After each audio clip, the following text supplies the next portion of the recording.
Ang pagsaka sa blood pressure sa normal kung tani dapat nga BP, magkahabig nga high blood pressure. Pero kung sige-sige na ini, hypertension na ang tawag diri. Nagasaka ang blood pressure sa isa ka tawo kung na-stress siya, kulang sa tulog kag naga-undergo sa fatigue. Pwede din makuha sa genes o kung napasa sa imo mga ginikanan. Pwede sa lifestyle o kung resulta sang isa pagid kabalatian. Genetic plays a factor. Lifestyle mga changes sa atong lifestyle, especially unhealthy lifestyle habits sa mga patient. So for instance, if a patient becomes overweight or obese, or sometimes because of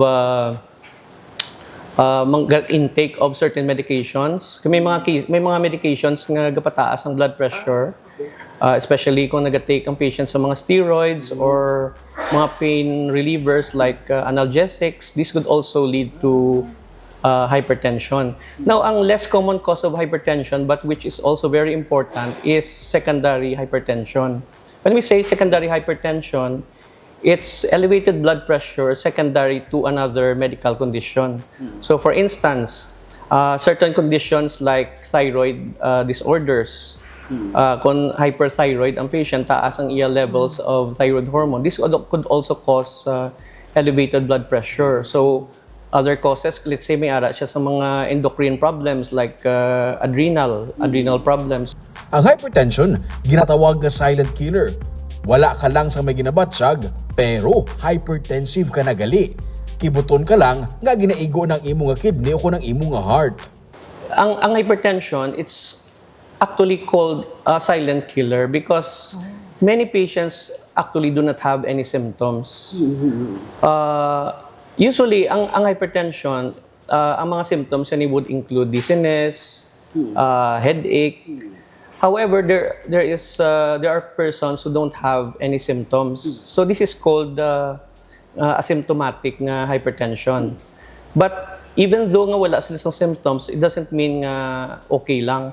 Because over the long term, ang hypertension would have long-term effects on the heart, on the kidneys, and even on the eyes. So buot silingon, maski wala ginabatsyag ang pasyente, pwede siya mag-develop sa mga serious complications later on. Ang stress, mainit nga panahon, ang pinalang sa mga factors nga nagapasaka sa blood pressure. Ideally, yara lang sa 120/80 ang blood pressure, pero kung sa sige-sige mo nga balik sa doktor kag consistent nga mataas ang imong blood pressure, makonsider na ini nga hypertension. Okay, sometimes may mga patient nga let's for the moment. let's say nakuha lang siya, na-stress lang siya. Yes. So or let's say halin siya sa init nga environment, especially subong nga kainit kayo. So sometimes kung magbulad ka sa init for a long period of time, taas ang blood pressure mo.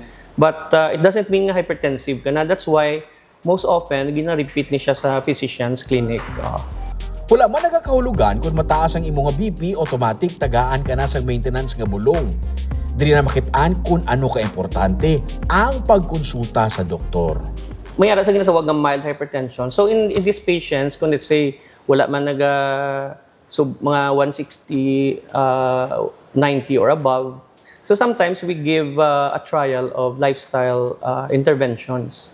So meaning we ask the patient to exercise regularly, to eat the right kinds of food. So magambal ta right kinds of food, more fruits and vegetables, less ang fat, less ang mga salt-rich foods. And of course, we ask the patient, kung nag-smoke ang patient, we ask the patient to stop smoking or stop drinking. Now, if these lifestyle interventions do not work, then that's a time that we give drug treatment. So, amo ni siya ang mga anti-hypertensive medications. Sa Riverside Medical Center, may pila ka mga test nga gina-perform para mahibaluan kung nag-develop na bala sa problem sa heart, ang frequent nga pagsaka sang BP. May ECG, may harap man sang stress test, may 24-hour nga ambulatory blood pressure monitoring, may harap man sang laboratory package nga nagasugod sa 3,000 pesos, kag may mga test na nga na-include pareho sang ECG.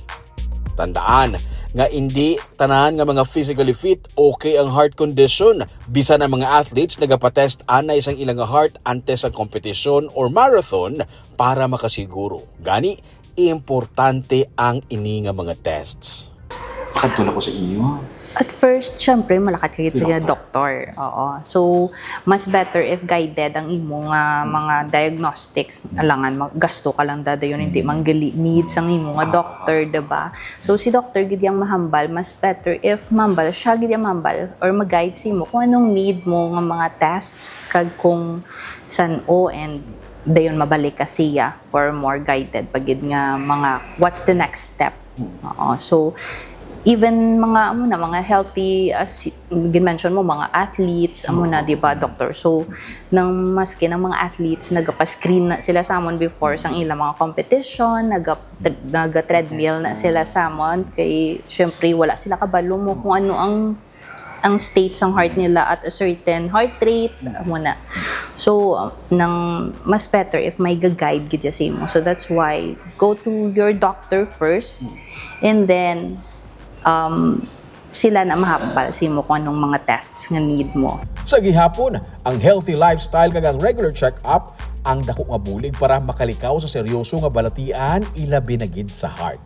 For more inquiries, magtawag lang sa number sa inyong screen.